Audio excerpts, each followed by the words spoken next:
마태복음 4장 1절부터 11절까지의 말씀을 다 함께 봉독하시겠습니다. 그때 예수께서 성령에게 이끌리어 마귀에게 시험을 받으러 광야로 가사 40일을 밤낮으로 금식하신 후에 줄이신지라. 시험하는 자가 예수께 나와 이르되 내가 만일 하나님의 아들이여든 명하여 이 돌들로 떡덩이가 되게 하라. 예수께서 대답하여 이르시되 기록하였으되 사람이 떡으로만 살 것이 아니요 하나님의 입으로부터 나오는 모든 말씀으로 살 것이라 하였느니라 하시니, 이에 마귀가 예수를 거룩한 성으로 데려다가 성전 꼭대기에 세우고 이르되 내가 만일 하나님의 아들이여든 뛰어내리라. 기록되었으되 그가 너를 위하여 그의 사자들을 명하리니 그들이 손으로 너를 받들어 발이 돌에 부딪히지 않게 하리로다 하였느니라. 예수께서 이르시되 또 기록되었으되 주 너의 하나님을 시험하지 말라 하였느니라 하시니, 마귀가 또 그를 데리고 지극히 높은 산으로 가서 천하 만국과 그 영광을 보여 이르되 만일 내게 엎드려 경배하면 이 모든 것을 내게 주리라. 이에 예수께서 말씀하시되 사탄아 물러가라. 기록하였으되 주 너의 하나님께 경배하고 다만 그를 섬기라 하였느니라. 이에 마귀는 예수를 떠나고 천사들이 나와서 수종드니라. 아멘. 이 본문은 예수님이 사역을 시작하시기 전에 시험 받으신 내용입니다. 그래서 우리가 너무 잘 아는 말씀이죠. 그런데 여기 보면 예수님이 시험 받으셨던 내용이 세 개입니다. 떡 만들어라, 그 다음에 뛰어내려라, 절하라. 근데 여러분 그거 아십니까? 누가복음에도 동일한 본문이 있어요. 그런데 누가복음에는 순서가 조금 바뀝니다. 떡, 뛰어내려라, 절하라가 마태복음인데 두 번째, 세 번째가 누가복음은 절하고 뛰어내려라 순서가 바뀌어 있습니다.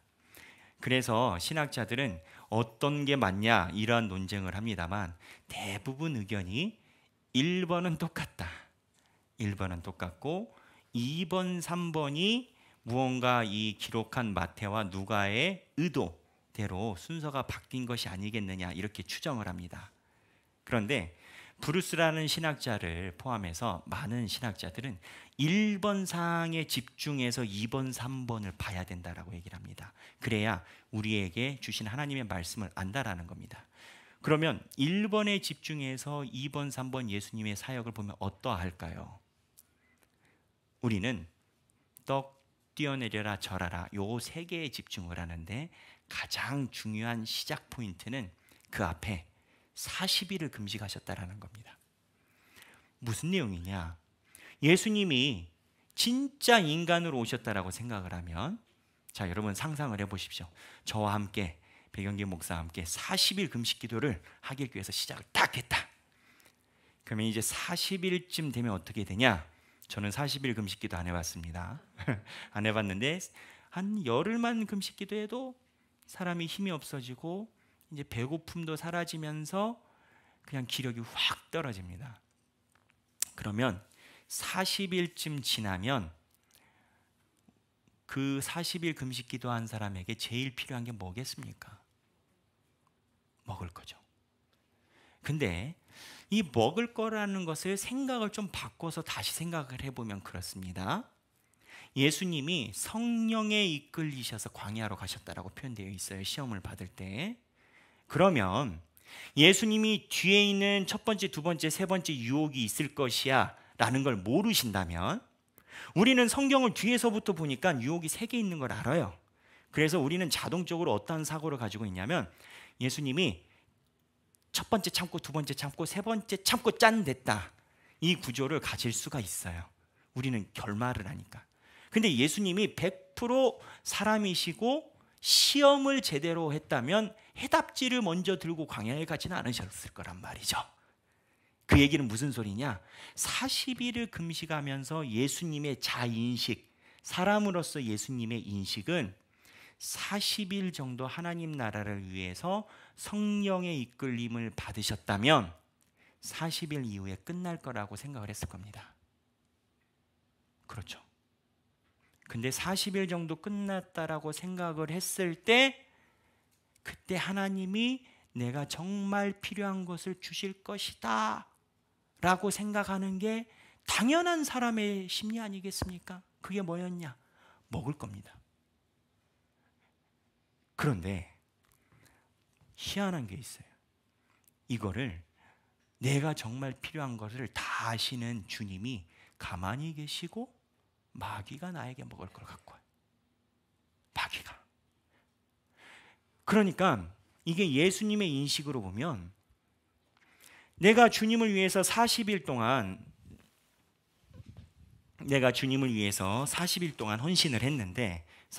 헌신을 했는데 40일을 헌신을 하고 나의 가장 필요한 것을 공급해 주는 존재가 마귀인 거예요.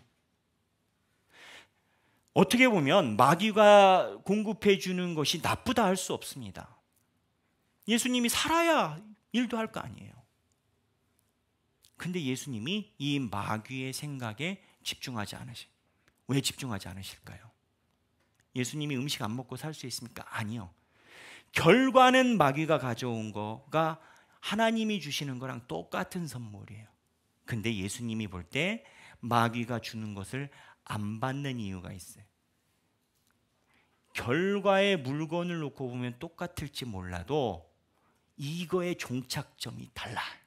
그 종착점이 뭐냐? 하나님의 영광을 위한 건 아니라는 거예요.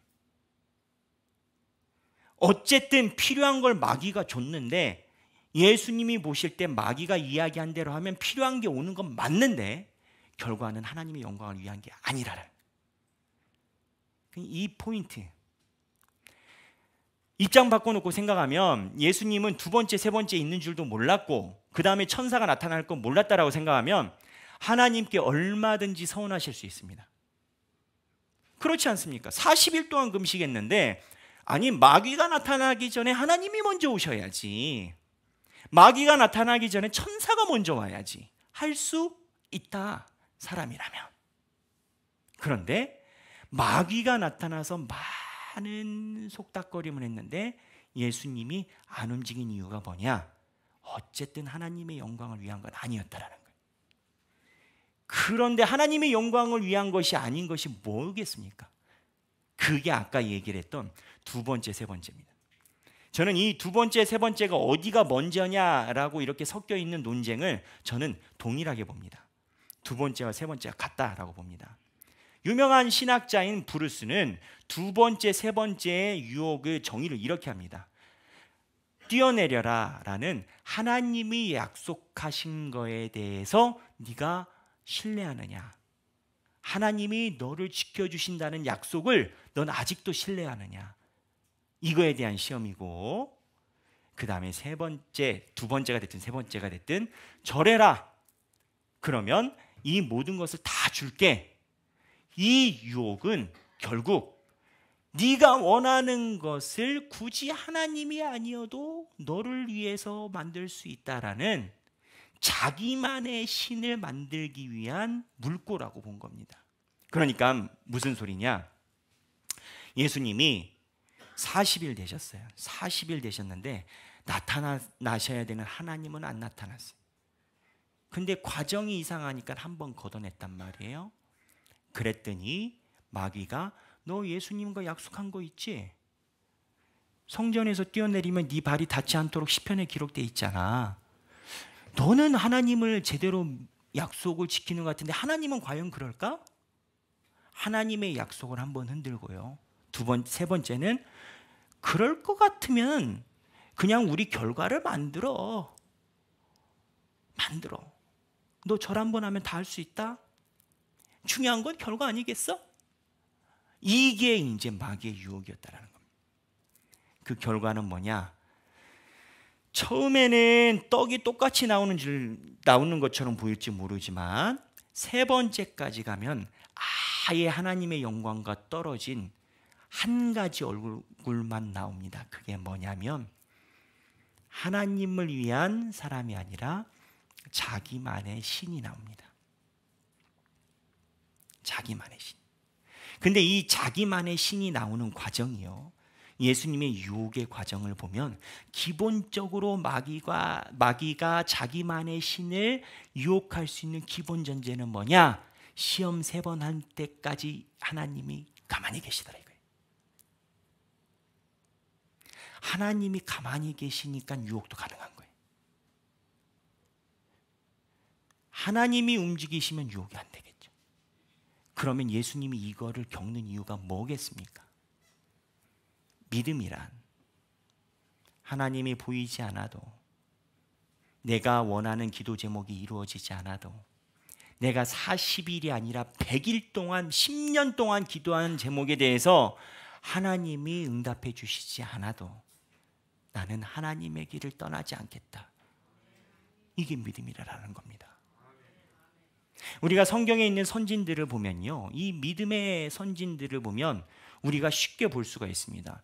여러분, 아브라함이 하나님께 음성 들은 횟수 한번 다 세보세요. 몇 번이나 있나? 930년 사셨는데 10번도 안 돼요. 10개 나눠보세요. 한 8, 90년도에 한 번입니다. 하나님 음성 8, 90년에 한 번 들으시는. 나머지는요, 다윗은요, 다윗은 평생 하나님의 음성을 직접 들은 적이 없어요. 이렇게 보면은 성경에 있는 인물들은 어쩌면 예수님이 받았던 시험에서 하나님의 손이 보이지 않는 그 자리에서 하나님을 버리지 않고 지킨 그 시험을 받은 겁니다. 이게 우리의 삶과 무슨 상관이 있느냐? 여러분, 우리도 삶에 풀리지 않는 기도 제목이 있어요. 그리고 어쩌면 나 또한 하나님께서 그 기도 제목을 다뤄주신다라고 얘기를 하지만 나 스스로도 이게 될까 하는 기도 제목이 있을 수 있어요. 믿음이란 무엇인가? 내가 보지 못하는 그 순간에도, 보이지 않는 그 순간에도 하나님의 약속과 하나님의 그 길을 벗어나지 않는 것이 믿음이라는 겁니다. 순교자들이 순교하기 전에 다 죽어야지, 나 이제 저 칼날에 죽어서 순교자 이름 남겨지, 이러고 순교자 반열에 들어가는 사람이 누가 있겠어요? 사람이라는 게요, 죽음을 다 두려워합니다. 처음에는 그런 고통이 있을 때 하나님 나를 구원해 주소서 기대를 갖겠죠. 여러분이 감옥에 갇혀서 순교자처럼 감옥에 있다라고 생각해 보십시오. 하나님, 보니까는 바울도 옥에서 건져주셨고요, 베드로도 건져주셨고요, 믿습니다. 근데 응답이 없어요. 하나님, 어쩐 일입니까? 이러한 과정을 겪다가 나중에 주님, 내가 이 땅에서 살지 못해도 하나님의 약속을 믿고 끝까지 가겠나이다.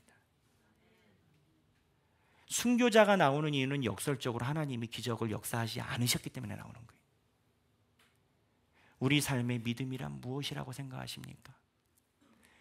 우리가 세상에서 원하는 결과, 또는 세상에서 내가 옳다라고 생각하는 것, 세상에서 이렇게 풀려야 된다라고 생각하는 것, 또는 하나님이 내가 이렇게 하면 하나님이 결과를 보여주실 거야, 이게 우리 눈에 안 보일 수도 있습니다. 그때 나는 주님을 향해 변개치 않겠다. 그게 예수님이 보여준 믿음의 가장 근본이라는 겁니다. 많은 기독교인들이 신년 연초가 되면 본인들이 가지고 있는 기도 제목을 가지고 하나님 앞에 나옵니다. 저는 이 상황을 좋은 상황이라고 봅니다. 왜? 하나님을 믿으니까 기도 제목을 하나님께 가지고 오는 거예요. 하나님을 의지하니까 기도 제목을 가지고 오는 거예요. 그런데 기도를 많이 해보세요. 내가 요구하는 기도가 사라지고 하나님의 음성에 귀 기울이게 됩니다. 그러면 내가 드린 기도 제목이 이루어지든 이루어지지 않든 하나님 마음에 내가 거하고 있다라는 것으로 내 삶이 충만해집니다. 예수님은 이 시험이 1개, 2개, 3개 있을 줄 모르고 시험 들어가신 겁니다. 예수님이 보여주신 그 믿음의 길, 사랑하는 모든 하길교회 교인들의 삶의 기도의 길이 되고, 하길교회 교인들의 신앙의 길이 되시길 주님의 이름으로 축원합니다. 기도하겠습니다.